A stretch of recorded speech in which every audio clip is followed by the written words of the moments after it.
Parurusahan ng Diyos ang mundo.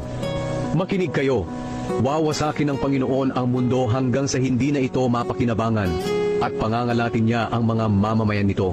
Iisa ang sasapitin ng lahat, pari man o mamamayan, amo man o alipin, nagtitinda man o bumibili, nagpapautang man o umuutang.